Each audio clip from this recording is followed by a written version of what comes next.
Hi, everyone. This is JJ, the co-founder of Good Pods. If you haven't heard of it yet, Good Pods is like Goodreads or Instagram, but for podcasts. It's new, it's social, it's different, and it's growing really fast. There are more than 2 million podcasts, and we know that it is impossible to figure out what to listen to. On Good Pods, you follow your friends and podcasters to see what they like. That is the number one way to discover new shows and episodes. You can find Good Pods on the web or download the app. Happy listening. Hello, everybody. Let me ask you a question. When you were a kid, did you ever wonder what teachers talked about in the teacher's lounge? You probably didn't miss much. It's usually boring stuff like grading papers, lesson planning, and then figuring out the new train schedule. Train schedule? Well, I teach in the city. But sometimes, at one of the not-so-cool tables in the back of the teacher's lounge, you might find us, the Fandalorians, teachers by day, nerds by night. My name is Mr. Richardson, and by day, Mr. McDonald, Mr. G, and I teach and inspire America's youth. But by night, we debate, discuss, and argue about all things in the pop culture universe on our podcast. We discuss all the biggest pop culture topics in the world, like Ozark, Stranger Things, The Marvelous Miss Maisel, Marvel, Star Wars, Top Gun Maverick, The Old Man, Bridgerton, you name it, we'll probably discuss it. You guys watch Bridgerton? Yo, season 1 of Bridgerton was awesome. You don't know what you're missing. Since we are teachers, you will always get a ton of background information about our topics and original teacher-themed segments, like our pop culture morning announcements, building meetings, and post-observation reviews of shows and movies. Oh, and arguing. You'll get lots of disagreements and arguing, like way more than I'm comfortable with. You can find us wherever you listen to your podcasts. Just search for The Fandalorians, Teachers by Day, Nerds by Night. Then join us every Monday as we look into the current state of fandom and pop culture. Hey, look, the bell's about to ring. We need to head to the buses. Hopefully we'll see you guys soon. Well, I mean, they're not going to see us because this is a podcast. I know. But they can't even see us when you think about it, so they won't see us either. Oh my God, you know what I meant. It wasn't literal. Just ring the bell. Ring the bell. The Fandalorians, Teachers by Day, Nerds by Night. I hope you listen and subscribe to us soon. I hate you guys.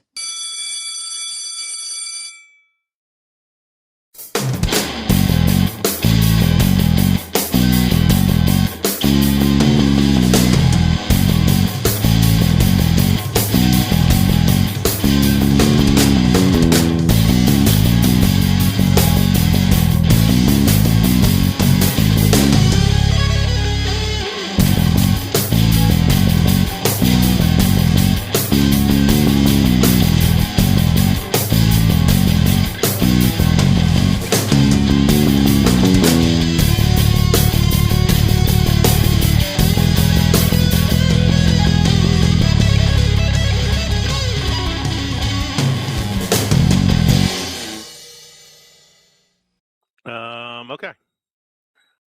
Hey, everybody. Welcome to Films and Fermentation, episode 118.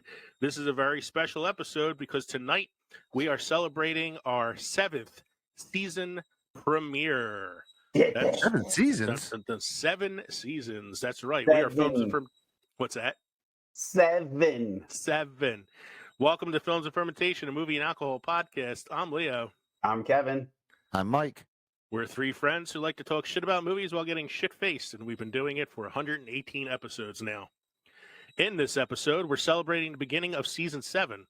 Of course, we're going to be doing that by sampling some tasty libations as usual, and revisiting one of our favorite topics, films that time forgot. This is actually part 6 in the Films That Time Forgot series. Don't forget to drop us an email at filmsandfermentation@gmail.com or visit linktree.com/filmsandfermentation to find all of our social media and podcast links. Become a part of the Films and Fermentation family by supporting us on Patreon or buying some of our merchandise at teespring.com. Gentlemen, equipment, guys. Yeah. As always, let's start off with the one of the more important parts of our show. What are we drinking this evening?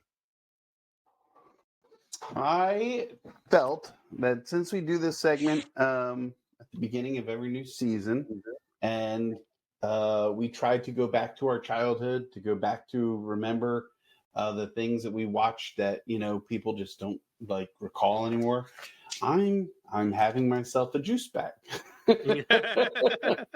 This is a Frozen treat from City Sips. I mean, I guess you could have it with unfrozen, but this is from City Sips in Northeast Philadelphia. Mine is the City Sips Cherry Ice Bomb Pop, made with vodka infusion. It's 5% alcohol by volume. It's incredibly difficult to puncture the straw through, so I'm going to be working on this for a while as the frost falls off.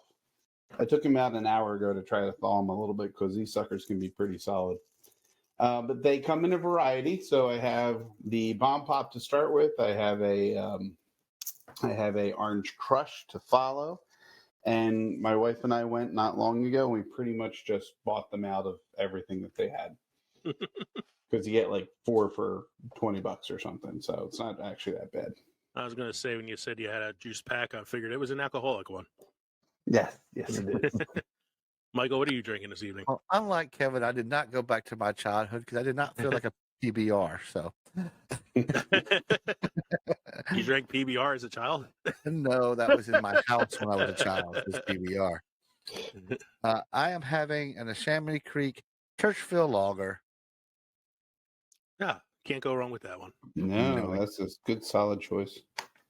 So I decided, since we're celebrating 7 seasons and I'm celebrating with 2 of my really good friends, something I really enjoy doing, this podcast. I have such a good time every time we do it. I decided I was going to mix 2 things that come from both of you. So I have a beer that I believe Kevin gave me. It's called Call Me Chris from Bone Soul Brewing. Mm-hmm. This is a barrel-aged imperial stout, aged in whiskey and rye barrels. Again, from Bone Soul Brewing Company. It's a 500 milliliter bottle, so it's like a big ass bottle. And it's 10.5% alcohol by volume, so I should feel pretty good by the time I'm finished it. Call Me Chris, a luxurious, sticky, and dense cornucopia of richly layered malt flavors produced by our double mash technique, aged over a year in a Tennessee whiskey and rye barrel. What do you call a notoriously big stout? Mr. Big? Mr. Smalls? No, we call him Chris.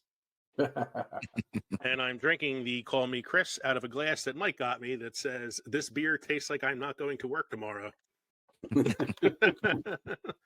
And thankfully, I'm not going to work tomorrow because this is a heavy Must beer. be nice. Is this your last?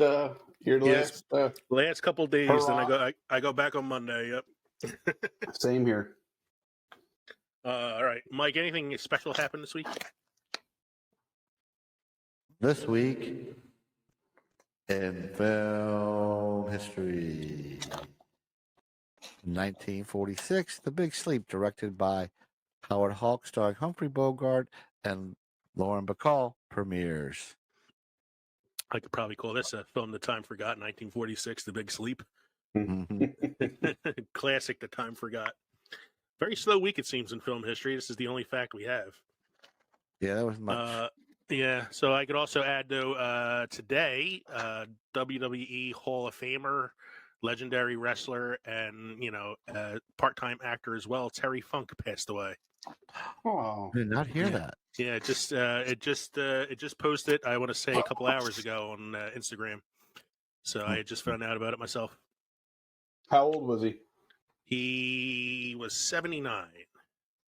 Okay. And last I heard, he was like still wrestling, like in his 70s. Like the guy was still out there doing it. He moved like he was in his hundreds. Wow. He moved like he was 300 years old. Yeah, but he was still wrestling. Mike, you have a must-try beer or craft destination for us this evening? I have a must-try beer. It's called Hike It Out Hefeweizen from Snake River Brewing from Jackson Hole, Wyoming. Nothing says the great outdoors like classic Bavarian wheat ale. Hazy gold, as much carbonation as you can reasonably put in a can, and all the requisites, banana and clove aromatics makes this 5.2 ABV like take on Weiss beer, quite authentic. There you go. I always heard that Jackson Hole, Wyoming is like a really nice place to visit. It looks like a very like peaceful, calm, like getaway kind of place, but I just can't get over the name Jackson Hole. Exactly. Where'd you go for vacation? Jackson Hole. Jackson Hole. That's where you stick your Jacksons. Jackson's Hole. Jackson's Hole. So it's funny because I watch Price is Right all the time. You know, it's my like comfort show, and Comfort show. that's one of the prizes they give away a lot in the opening showdown is like vacation to Jackson Hole, Wyoming. All right, it's time for Synopsis According to Glip. Synopsis According to Grip brought to you by Newsly.me. Newsly.me is an all-in-one audio super app for iOS and Android that reads the news to you in a natural human voice. Stop scrolling. Start listening. Go to Newsly.me today and use the promo code ANDFERMENT for your first month premium subscription free. So I made sure I saved this synopsis right away because after like so many days it gets erased, and I didn't want to lose it this time since we've been about 2 weeks since we recorded our last episode. Right. So our last episode is episode 117, where we ranked our favorite Pixar films against the tomato meter ranking of the 27 Pixar films that have been made so far. And this is what Glip had to say the episode was about. The hosts discussed the rising cost of the tomato meter. Kevman and Mike discussed the first Disney movie where the mother's killed off. Leo thinks Finding Nemo is near perfect film and that Inside Out is number 8 on the list. Kevman and Mike are discussing the Pixar films and the best of them. Leo and Kevman discuss the best depictions of childhood depression and childhood evolving emotions. And the participants enjoy the voiceover work of John Goodman. Well, who doesn't enjoy the voiceover work of John Goodman? John Goodman. Really? Come on. And Now- the best childhood depictions of childhood depression. On the surface, it seems pretty weird, but when you really like break it down, it did get pretty much most of what we talked about in that episode in its own way. In its own way. Because, like we said, we were talking about our rankings of Pixar films against the tomato meter. The mother being killed off thing was a discussion we had with Finding Nemo and like what's the first film that happened in. I think it was like Bambi or something. I did say that it's a near perfect film. We were talking about Inside Out and how it's such a great depiction of what, you know, childhood depression and you know, emotions are about and all that. We talked about John Goodman being a voiceover work in multiple Disney films and all. So it's on the surface, again, it's another crazy synopsis according to Glip, but actually fairly accurate this time. Yeah. It's our synopsis according to Glip. We are going to take a short break, and then we will be back with our main segment, the 6th in the series of films that time forgot, here on episode 118, our 7th season premiere.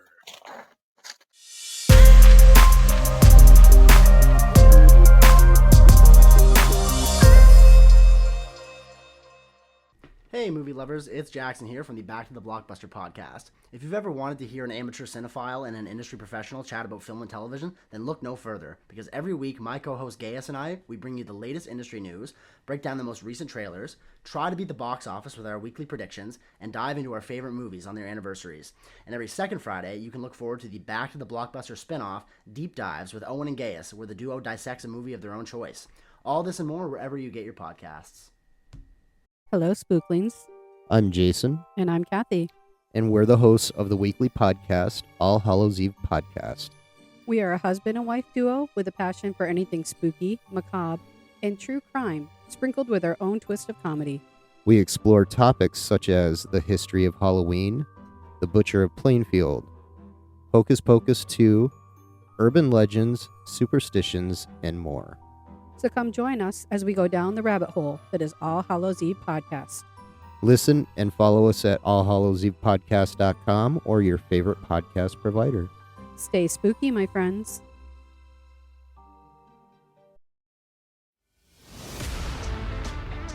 Hi, I'm Chris. And I'm Deb. And we host a pretty fun podcast called Today We Laughed and Learned. You know, this is where we discuss all the things we should have learned, but, well, never did.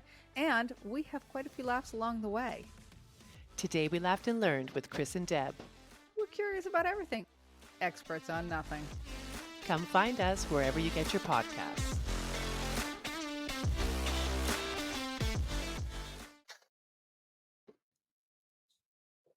We are back after those short messages with our main segment, Films That Time Forgot.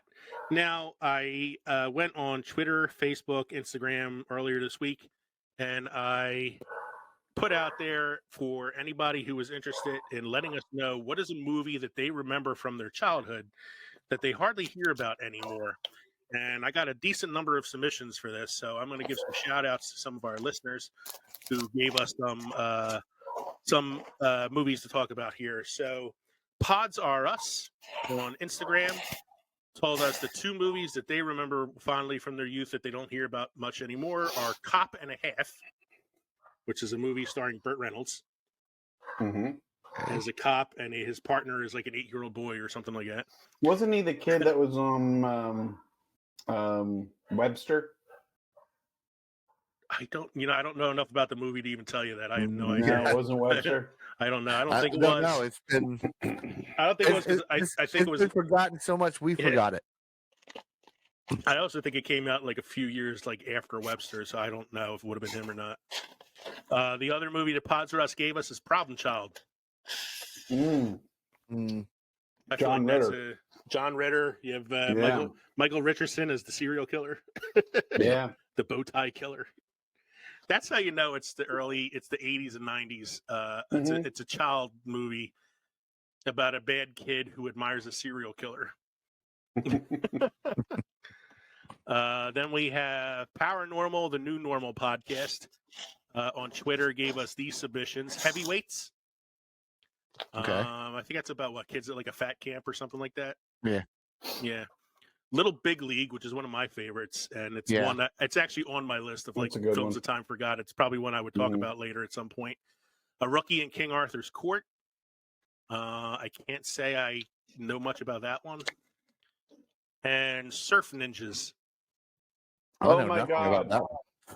So one of my friends, Rob, thinks that Surf Ninjas is the best movie ever that needs to be discussed. I need to watch this movie because aside from Paranormal podcast mentioning it, Gaius from Back to the Blockbuster also put down Surf Ninjas as his movie. Surf Ninjas got 2 mentions, so I might have to check out Surf So that Ninjas means at that's the some topic point. of our next podcast is Surf Ninjas. We might have to have like Gaius and Jackson come on and talk about it with us. I don't know a Rookie in King Arthur's Court. I'm trying. Oh, it's not a rookie. It's a kid in King Arthur's Court. Is that based off of the Mark Twain book, A Yankee in King Arthur's Court? Yeah, I think it's something like that because it's Thomas Ian Nichols from American Pie. Yeah, who was also in Rookie of the Year, oddly enough. I think he got his 2 movies mixed up: Rookie of the Year and Kid in King Arthur's Court. But yeah, I got to check out Surf Ninjas. I think at some point since we have 2 people recommending it. And my friend Rob, your friend there, Kev Cush. On Instagram gave us Cheaper by the Dozen 1 and 2. Okay, I could get that. I don't know if it's actually been forgotten quite yet. Yeah, I don't know if that's been too forgotten. I mean, I could say I've watched at least one of those films in the last couple of years. So yeah. Hold on, but that's probably. I mean, based on like our ages and stuff like that, that would kind of fit for him. That's one of those younger movies that a kid would watch, kind of like The Parent Trap. Surf Ninjas, 1993. Surf Ninjas, hour and 27 minutes, 5 out of 10 on IMDb. Stars. Wow, that's the worst rating of mine got this week. Stars Ernie Reyes Sr., Ernie Reyes Jr., and Rob Schneider. It's good when it's got Rob Schneider in it. Yeah, right. As a ninja. Wow. This person. Thank you, Kush, for that one. That was a good one. It's a good one. Dabo on Instagram gave me Kids, which is a film from the early 90s. It's Rosario Dawson's first movie. It is a realistic look at the life of like inner city kids in New York who are into drugs and alcohol and other things, and it's one of the scariest films I've ever seen because it's so realistic. I was going to say, wasn't it controversial? Very controversial film, and because it deals a lot with like HIV and sex and things like that. It's a disturbing movie to watch. Somebody named The Real Mego on Instagram. I believe her name is Megan. Yes, I know that, Megan. You know that, Megan? I believe it's the one you're I married to. know. Yes. He suggested Pippi Longstockings. I get that. Yeah. I think I had a crush on one of the kids in Pippi Longstocking. Was it Pippi? No, it wasn't Pippi. Though I do have a thing for redheads. Hold on. Was it Pippi? Newsflash. Kevin had a crush on an actress somebody. in a movie. Right. Mhm. That's right. Yes, I did. I'm looking up Pippi Longstocking now. So That never happens, Pippi Kevin. came, and there was a young brother and sister, and I think it was the sister. So there's a Pippi Longstocking from the 60s. I'm assuming your wife Not means that the one. one from 1988. That's it. Because that's the she one. would have That's the been one I'm 5. familiar with. Mm-hmm. Pippi was played by Tammy Erin, and I'm looking at some of the other actors in it. I don't recognize too many people, so not one I really think I'm going to watch again to figure it out, though. No. Faizan Ali on Facebook gave us Tremors. Okay. That is I don't know if that's a time forgot one. I've actually watched Tremors not too long ago. Yeah, I don't know. It's one of my favorite 90s B movies. Joey DiCarlo on Facebook gave us Flight of the Navigator. That's one of my favorites. It's Yeah. probably one of the ones on my list of movies that time forgot. Bill Von Viegel on Facebook gave us The Gate. That one I don't know if I'm familiar with. I think it's a horror movie. I'm assuming it is. It's because there's so many other movies that have similar titles.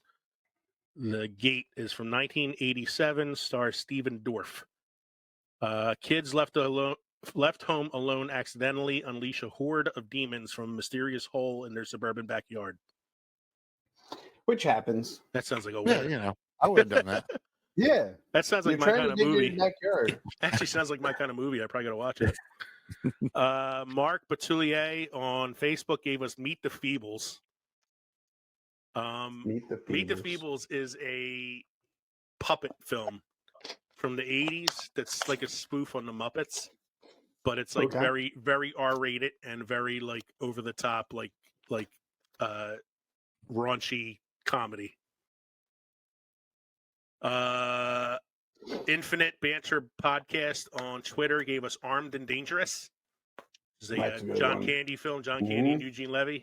Yep. And they also gave us Enemy Meg Mine. Ryan was in that too. Yes. Oh, that's a good one. Yeah, Enemy Mine is the other one they gave us. That's one of my favorites. I love Enemy Mine. Yeah.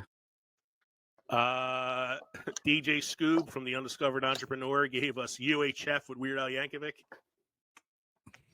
I love that. I actually just watched that recently too. It was on Amazon Prime. I love UHF. Sergio Betancourt on Facebook gave us the original Ninja Turtles movie. The original. No CGI, just martial artists wearing really big costumes with animatronic heads. That's Jim Henson there, man. Yeah, that's Jim Henson's animatronics. Yeah. Go Ninja, go Ninja, go. He has that in here. He has go. that at the end of his message. Go Ninja, go. Speaking of Jim Henson, we have the Dark Crystal given to us by Colby Register on Facebook. Could that really be time forgotten since he just had a miniseries about it not too long ago? I mean, anybody who's seen the miniseries but never seen the movie might not even known that there was a film before. Mm-hmm. It's been such a distance between the film and the series. And then we have Jack Starry on Facebook gave us Time Bandits. Okay. Nice. That's definitely Terry one. Gilliam. That's Terry. That's definitely one I think that's kind of forgotten. Richie Rosati on Instagram gave us Hacksaw Ridge. I don't know if that's a forgotten one. It's fairly recent. It's only within the last 10 years, I think, that movie came out. Yeah. Now, I know Richie, he's a young kid. That's probably why it's time forgot for him. So, and the last submission we had on Instagram, Kev, I think you know this person too, MK Perone. I've heard them before, yeah. I believe her name is Mary Kate. She That's suggested Willow. I think that might have been one of mine in previous episode. Again, they just had a new series for that come out, though. I know, and then the series was canceled already, so. That's unfortunate, but after watching it, I kind of understand. I was hoping for it to be better than it was, and it wasn't. But no, Willow's a gem of mine. Yeah. Yeah. So that was just our listener suggestion. So we're going to go into the main segment ourselves now, Films That Time Forgot, and talk about the movies that each of us chose for this evening. Each of these are films that we love from our childhood, that we remember fondly, that we just don't hear enough about anymore, that we feel they deserve some more attention. So I came up with a film. I have a document where I have a list of all films that I want to use for this topic, right? And I do as well. Earlier this week, I thought of a film that I actually watched not too long ago, that is from the 90s, and it's kind of a film that time forgot. And I was like, oh, that's a really good one. It wasn't on my list, but I'm going to use that one for this episode. And I wrote up a whole document for it, man. I mean, I had who was in it, the director, synopsis, the facts, everything, man. I had a whole document written up. And then an hour before the show, I thought to myself, hour before we started recording, I thought to myself, I don't know if this is good enough for the 7th season premiere.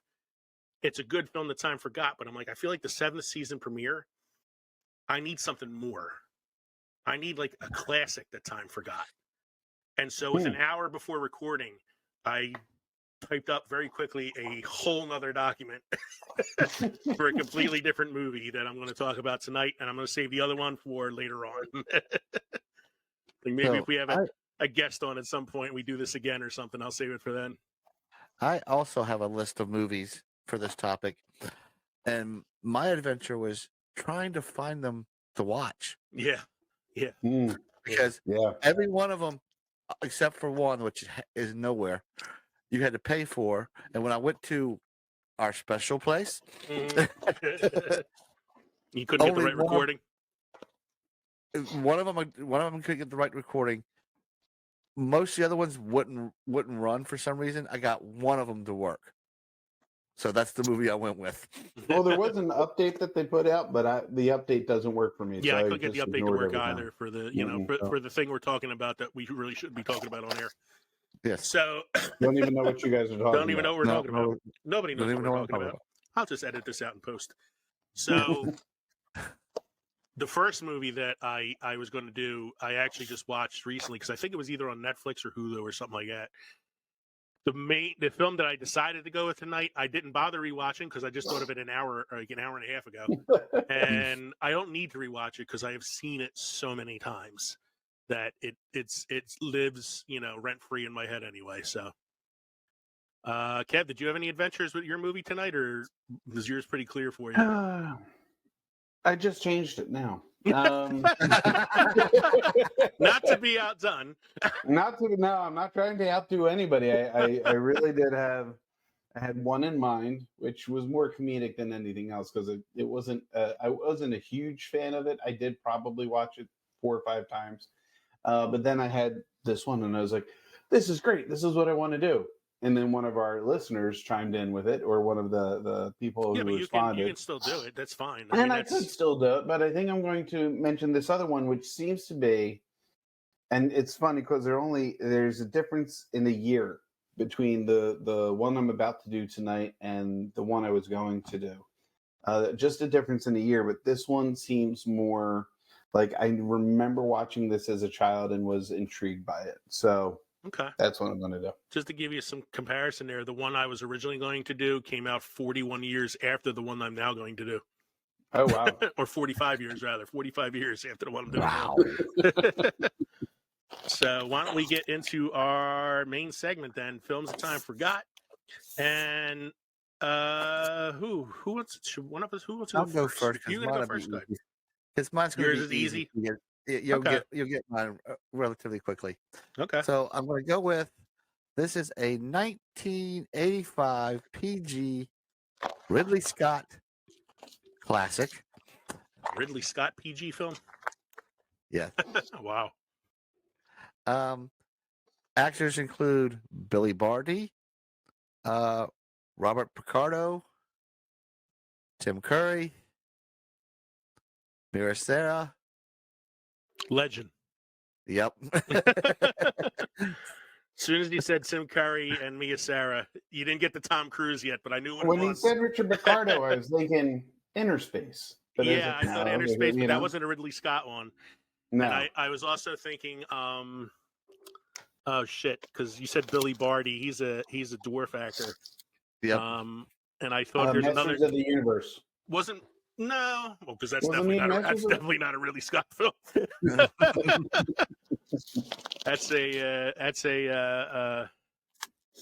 That's definitely not a Ridley Scott. Ridley Scott. No, but it's Legend. Yes, go ahead. Yes, it's Legend. When I was younger, Mm-hmm. much younger than I am today, I really enjoyed it. I rewatched it yesterday, and I'm like, okay, the costumes are great.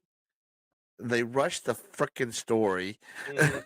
They have no backstory. What the hell? What the hell's going on? Is Tom Cruise in that too? I've never seen Tom Legend. Cruise is in it. Yeah, It's Tom Cruise. Yeah. It came out right after Risky Business. No, very young Tom Cruise. it's Risky Business, then All the Right Moves, then this one, Mm-hmm.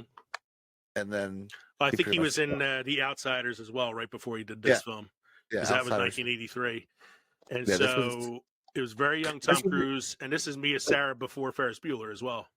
Yeah, she was only 16 in this movie. Mm-hmm. Oh wow. Tom Cruise. This is a year before Top Gun. Okay. Something tells me if he had done Top Gun before this film, he wouldn't have done this You would film. not have done. Yeah. Well, there's a note in here saying Tom Cruise reportedly wasn't happy with the American cut of the movie and wouldn't talk about it for years because of it. He very much encouraged fans to go watch the director's cut, which I did not watch, so you can tell. The director's cut had more mentions of Xenu and Scientology. The costumes, though. I mean, Tim Curry's costume. The freaking costume that Tim Curry wears in that movie is ridiculous. I mean, I don't think they could do it any better today without, CGI in it. CGI. Yeah. It's you I don't have even. seen his devil. Mm-hmm. Yeah. Like it's not even recognizable that it's Tim Curry. Well, actually, if you remember any of the movie, the goblin he sent to get to kill the unicorn, that is Robert Picardo. Yeah, I don't remember too much of the film. I mean, I remember mostly what I remember is thinking, even back then when I saw the film as a kid, that Tom Cruise didn't fit this movie. Yeah. That Mia Sarah was beautiful. Mm-hmm. Oh, yeah. And that the devil character was fucking terrifying. And this is before I kind of knew who Tim Curry was. So, because then I saw it after I learned it was Tim Curry, like a couple years later. To me, it was like, holy shit, that's the same guy from Clue and Rocky Horror Picture Show. And Dunstan checks in. That's the same guy. And Pennywise. And Pennywise the clown. Yeah, now he's more recognizable as himself as Pennywise than he is as the demon character in this film. Yeah. Here's what's disturbing that I got here on IMDb. Mm-hmm. It is now 6.3 out of a 10 stars, Mm-hmm. and its popularity is going up. That's weird. That's odd. I think it's a lot of sometimes too. It's when an actor does a film that's super popular, does really well. Like Tom Cruise was in Maverick recently, and the new Mission Impossible film. Sometimes it prompts people to go back and watch films from early in their career. So that could be a reason for this spike or whatever it is. There's also 4 alternate versions of this film. European release, which was 94 minutes. American theatrical release, which was 89 minutes. The network TV version, which is 94 minutes, and the director's cut, 113 minutes. I think they do that 113 minutes that tell you what the hell is going on in that movie. That's common with Ridley Scott because, like, Blade Runner has like 4 different versions. And one of them's a director's cut. The original Alien has a director's cut. So, like, that's common with like Ridley Scott films. I'm looking at it now. Since we were talking about the tomato meter on the last episode, I brought up Rotten Tomatoes. Legend on Rotten Tomatoes from 1985. You got to get 85. There's a new one out too. Yes, well, there's the Legend, the one with Tom Hardy that came out a couple years ago. Yeah, 41% tomato meter ranking. That's the critic score. 41%. The audience score is 73%. Holy Wow. crap! That's pretty good for an audience Yeah. score. A lot of people like this film, apparently. Ah, Now, if I had a choice of watching, say, like Legend Or Willow? or Willow, I would watch Labyrinth. So, what year did Labyrinth come out? Labyrinth came out in, 85? I want to say it was 86, so it came out the year after. 86. After, okay. Yeah. And that's young Jennifer Connelly, Mm-hmm. who looks a lot Yeah, like but- young Mia Sarah. But Mia Sarah's wearing that, dress which, All right, the dude, whole she was middle 16. Let's calm down. Dude, I was 11 at the time. I know. I felt the same way about Diane Lane in The Outsiders, and I was like 6. Yep. All right. So go ahead. I will say, to me, it did not last the test of time. The costuming did, the story needed work, and it needed to be longer to get some backstory. I remember being kind of terrified of it when I was a kid because of the makeup and everything, but not really understanding the story. And then watching it again a couple years later when I was a little older and not liking it at all, other than the Tim Curry character, which is just very impressive. But it's not one I would say I'd prompt myself to watch again anytime soon. So that was Mike's pick, Legend from 1985. Interesting film. Kev, do you want to go next or should I go next? I can go next if you'd like. Yeah, go ahead. Okay. So let me see if I can. What would you guys like? The year first, the actors first, or the synopsis first? Go year and director first. Year and director. Okay. Year, director. I'm going to have to do year, director, and actors first, I think, because the synopsis is definitely going to give it away. So the year was 1988. Mm-hmm. Kevin was a tender 9-year-old boy. This is, I want to make sure, a Terry Gilliam production. Okay. It Brazil. starred. Did I get it? Starred. No. Okay. It starred John Neville, John Neville. Eric Idle, Okay. Let's go Sarah on. Polly, Oliver Reed. I'm going to see if I can give you a more well-known. Jonathan Pryce. Is this the Adventures of Baron Munchausen? Yes, The Adventures of Baron von Munchausen. Uma Thurman and Robin cameo Williams. from Robin Williams. Yeah. Robin Williams and Sting. I forgot Sting was in it. But you both of you picked very fucking weird films, man, for this thing tonight. Baron Munchausen. That is a very I weird remember it is a weird. Well, it's a Terry Gilliam movie. Yeah.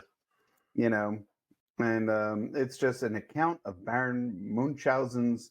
I thought it was Baron von Munchausen, but Baron Munchausen's travels and fantastical experiences across the late 18th century Europe with his band of misfits. Yeah, I just remember being sick, and this being one of the movies that was available. I guess maybe we recorded it off of HBO or something, where we could put it in and watch it. I did note recently that it's kind of similar to Big Fish, Tim Burton's Big Fish, right? It's a story being told about somebody's life. The one version is fantastical and over the top, and then the flashes of reality, you see the same actor or the same characters, but in a less impressive way, And it was just a weird movie, but I remember watching it. This was Uma Thurman coming up out of and being in the Clan because she played Venus. And the hair and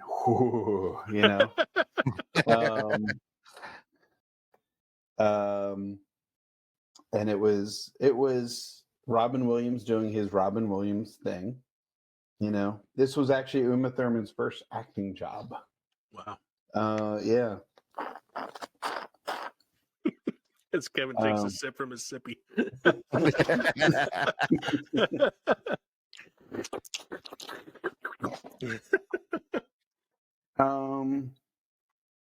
Forms an informal trilogy with director Terry Gilliam's previous films, which were Time Bandits and Brazil.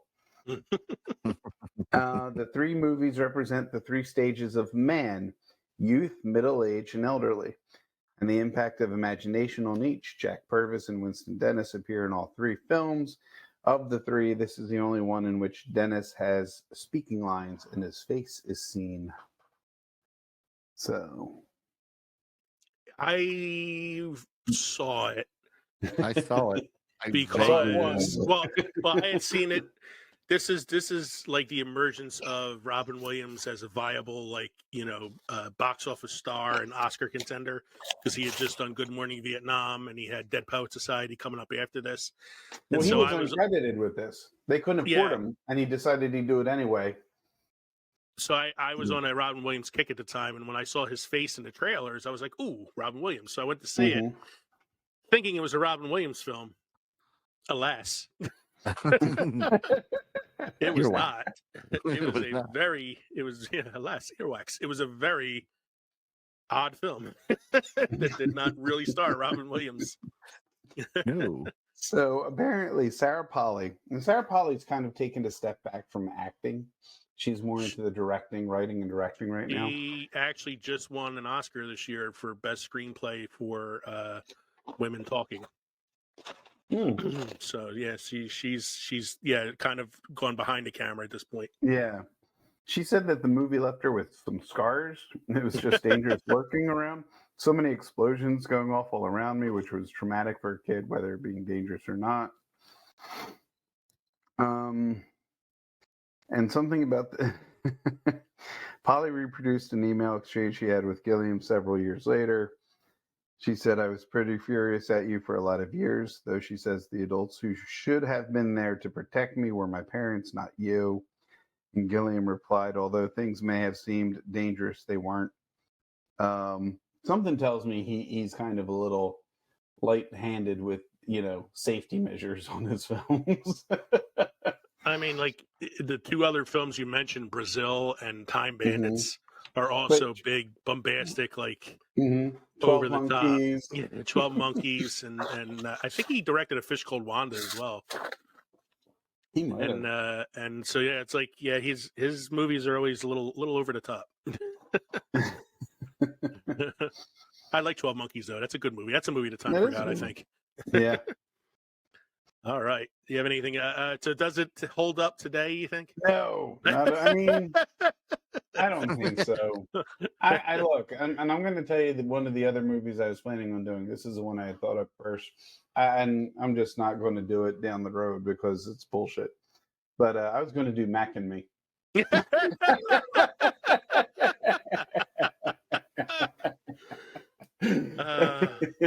And the thing that sticks out about Mac and Me is it was produced by McDonald's, one of McDonald's only movies, but I mean it's seen in 75 to 80% of the movie, and how Paul Rudd uses it with every clip he brings to a late night show. It's he does it with Conan O'Brien all the time. Every time he's coming on to promote a movie, he plays the clip of the kid in a wheelchair falling off the cliff. And then Mac popping up from behind the bushes. A blatant E.T. ripoff as well. Mac and Me. I would enjoy that. He did not direct A Fish Called Wanda. He did not direct it? No. I thought, because I know there's one of the a couple of the Monty Python guys are in. He directed The Holy Grail, The Meaning of Life, Brazil, The Fisher King, 12 Fisher Monkeys, King's a good movie. Fear and Loathing in Las Vegas. Another good movie. The Brothers Grimm. Terrible movie. Didn't he also do the Dr. Parnassus or? Yes. Yes, he did the Imaginarium of Dr. Parnassus. Yeah, that's it. He did that, yeah. So John Cleese directed A Fish Called Wanda. Okay, so it was another Monty Python guy. Yeah. Right, church wrong with you. So both of you did very strange films, and neither one of you believe your films have stood the test of time. No. So it's time for me to talk about mine and see whether or not mine stood the test of time, as mine is definitely the oldest of the three. Here you go. Okay. My film came out in 1951. So as I said, I was originally going to do a film from the 90s, but then I decided, no, I need it for our 7th season premiere to do a classic that time forgot. So I went with a film from 1951 that doesn't really have a rating because they didn't really have a rating system yet in 1951. Mhm. The movie was directed by Robert Weiss, who was very early in his career. He would go on to win 4 Oscars for Best Director and Best Picture for West Side Story and The Sound of Music. So, major player in Hollywood in the 60s. And musicals. Stars, musical stars Michael Rennie and Patricia Neal. Here is the IMDb synopsis for the film. An alien lands in Washington, D.C. and tells the people of Earth that they must live peacefully or be destroyed as a danger to other planets. This is the day the Earth stood still. The day the Earth stood still. This is a classic that time has forgotten, especially after the terrible Keanu Reeves reboot that came out in 2008 and totally fucking ruined the film. This movie is so iconic that one of the most famous lines from the film are the words that the alien speaks to his robot companion to keep him from destroying the Earth, which are Klaatu Verada Nikto. So iconic was that line that it became the magic words that Ash uses in Army of Darkness to stop the monsters, Klaatu Verada Nikto, and 3 of the species in Return of the Jedi that serve on Jabba's ship. Mm-hmm. 3 of his henchman species are called the Klaatu, the Veratu, and the Nikto. Here's a fun fact for you, though. Yeah. If you watch the first episode of Strange New Worlds, Christopher Pike is watching that movie. Is he watching that movie? That is awesome. So it didn't get forgotten in the 24th century or whatever it is that Star Trek takes place in. So here's the full summary. Traveling at mind-boggling speeds, a gleaming, unidentified flying object zooming in from boundless deep space penetrates the Earth's atmosphere, landing smoothly in Cold War Washington, D.C. Encircled by large yet feeble military forces, the peaceful intergalactic ambassador, Klaatu, emerges from his mysterious vessel accompanied by the silently dangerous robot of incomprehensible power, Gort, only to witness firsthand Earthlings' hospitality. The sophisticated humanoid declares that he comes in peace. However, he needs to assemble the world's greatest minds to hear his merciful warning and a definitive ultimatum. Is Klaatu the messenger of humanity's doom or its savior? I friggin' love this movie so much. It is one of my all-time favorites. It's a film that I'll say this now, it did not get old for me. I didn't rewatch it for tonight because, like I said, I decided to do this an hour ago. But it still holds up to me because I've seen it so many times. The first time I saw this, I was a freshman in high school, and my biology teacher showed it to us right before Christmas break as let's watch a movie to kill some time before Christmas break. And we watched this. And a lot of my friends in the class were not into it because, black and white film, it's old, blah, blah, blah, the usual prejudices against older films like that. Right. But I was totally into it because I was always a sci-fi nerd to begin with. And it blew me away because for a film made in 1951, it has some really spectacular special effects. The ship has a door that opens up that looks like it comes out of virtually nowhere. Like there's no seams on the door when it opens. You got the robot Gort, which is, pretty impressive looking. It's a nuclear war film. We're coming off of World War II and the atomic bomb. And, Cold War is happening. And his message to the Earth is get rid of your nuclear weapons, stop your hostilities, or we are going to destroy this planet for the better good of the galaxy. Get your shit together. Get your shit together or we're going to take you out. It's kind of the message of the film. And I was surprised that... I'm sorry, go ahead. Go ahead. No, go ahead. What are you going to say? I was just going to say how accurate so much of the alien technology is, the door that comes out of nowhere, the seams, the life destroying robot. The AI. It's like the AI. They saw it before it actually came to be. It's one of the movies that like kind of introduced us to the idea of the mad scientist too, because he's looking for this scientist who's like super, super smart, who can help him talk to the world leaders. And when you meet the guy, he's got the frazzled, like, Albert Einstein hair and got big math equation on the board. So it's like, your ideal mad scientist. He's wearing glasses. He must be a genius. He must be crazy. He does science. So the actor who played Gort, the robot, was actually not an actor per se. His name was Locke Martin, the guy in the costume. He was the doorman at Grauman's Chinese Theater. Yes. He was cast because he was over 7 feet tall. However, he was not physically strong and couldn't actually carry the actress Patricia O'Neill in the scene where he's carrying her across the field. He had to be aided by wires. And in shots where you see the robot from the back, he's actually carrying a lightweight dummy in his arms made to look like her. He also had difficulty with the Gort suit and could only stay in it for about a half hour at a time. To give the appearance of the seamlessness in the spaceship hull when the door opens, the crack around the door was filled with putty and painted over. When the door opened, the putty was torn apart, making it seem like the door appeared out of nowhere. I mean, that's what I love. That's what I love about practical effects, man. Like that's as practical as you can get. Talking about the crazy professor and his equations. The equations seen on Professor Bernard's blackboard are authentic physics that describe a particular form of the famous three-body problem in Newtonian gravitation, a problem which has no general closed-form solution. Such many-body problems are essential to navigation in interstellar space. The manner of writing and organization of the terms show that a real physicist had produced the work for the film. So there's some little authenticity there, too. Patricia Neal, the actress in the film, admitted in interviews that she was completely unaware during filming that the film would turn out so well and become one of the great science fiction classics of all time. She assumed it would just be another one of those then current and rather trashy flying saucer films and found it difficult to keep a straight face while saying her lines.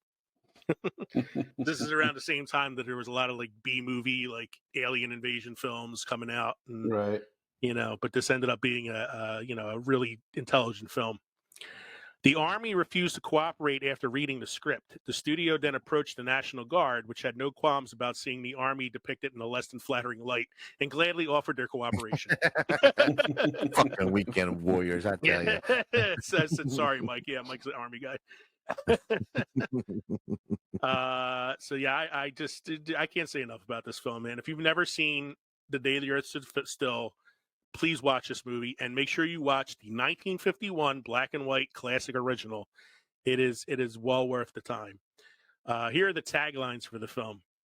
This is I love about the older films in the 50s too, is there's a million fucking taglines. A robot and a man hold the world spellbound with new and startling powers from another planet. The second tagline is, the screen has never conceived a creature like this. What creature? There's no creature. It's a robot and a dude. Yeah. The world faced with destruction by strange men and demonic machines from another planet. Is there a face that can destroy the world? A robot and a man with amazing powers invade the Earth. That's pretty straightforward. Yeah. Never before equaled, never before approached, never before seen. You could say that about every fucking movie. From out of space, a warning and an ultimatum. That seems the most accurate. Yeah, it's the most accurate one, I think. Strange power from another planet menaces the Earth. That sounds like a bad, like, Weekly World News headline. What is this invader from another planet? Can it destroy the Earth? It's actually based on a short novel called The Day the Earth Stood Still, which I read the novel after I saw the film because I was curious about it. And like most films based on novels, very, very different. In the short story or novella that it's based on, they do actually end up destroying the Earth. So a little bit of a happy that would be ending a in this shitty film. end to a movie, wouldn't it? I don't know. It almost happened in Independence Day. Hey, almost he got happened that in World of Apple Worlds computer too. to talk to that, to that Yeah. spaceship. Come on now. Yeah, it's the Apple Can't computer. get it that to talk saves to the life. anything on Earth, but it can talk to us alien spaceship. Yeah. So you have two classics that came around this time, because in 1951 you had The Day the Earth Stood Still, and in 1953 you had the original War of the Worlds, which are both amazing sci-fi films with groundbreaking special effects for the time. So, Michael, do you have any beer trivia or history for us this evening? I have some beer trivia for you boys. Beer has been brewed in Scotland for more than 5,000 years, though hops weren't used until the end of the 19th century. Prior to that, beer was thought to have been bittered with herbs such as heather, meadowsweet, and broom. Among the tribes that brewed these formidable and intoxicating grouped beers were the Celts and the Picts. All right. We keep learning that beer's just been there forever. I gotta send you guys. I'm sending you guys a picture of this distinguished gentleman I found when I was going through some old pictures this weekend. I think you'll enjoy this picture I just sent you.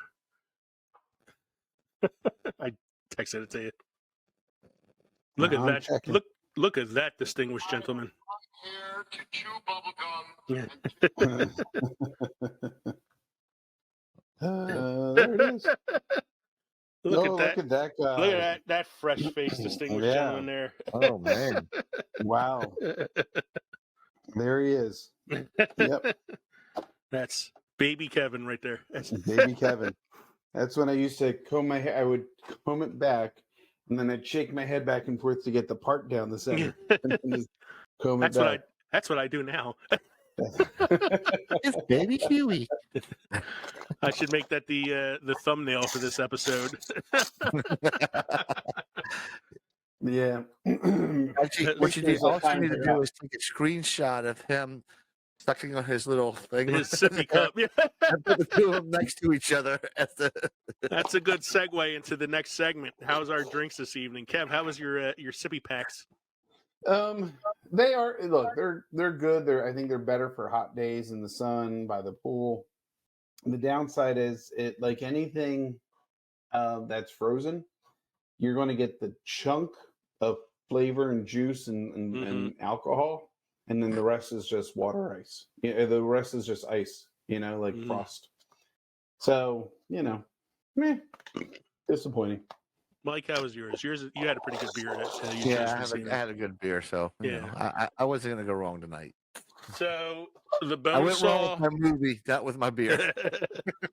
The Bonesaw Call Me Chris is good, but it is heavy as fuck, and probably would have been a better beer for the wintertime than the dead of August. Yeah. Because it is heavy. Oh, this was a pretty cool day today. So it was relatively cooler. Yeah, I mean but this is still a heavy beer. I think I'm going to take off tomorrow. Me too. I wish. Actually, I'm supposed to go golfing tomorrow. You know what? I don't know how the weather's going to Friday off. Yeah. Instead.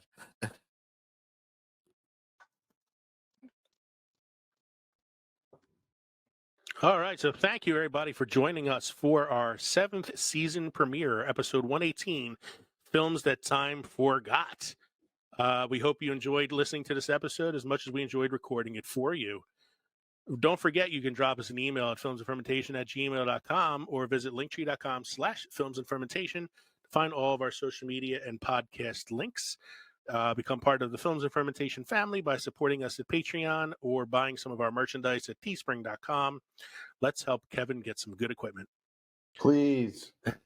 Don't forget to stop by the crossroads between Pickled and Fermented next week for episode 119. Next week, we're going to be looking at actors who crushed it in their very first screen roles. So we're looking for actors who did an amazing job in their screen debut. Again, thank you for joining us tonight for our 7th season premiere. I'm Leo. I'm Kevin. I'm Mike. Cheers, everybody. Cheers.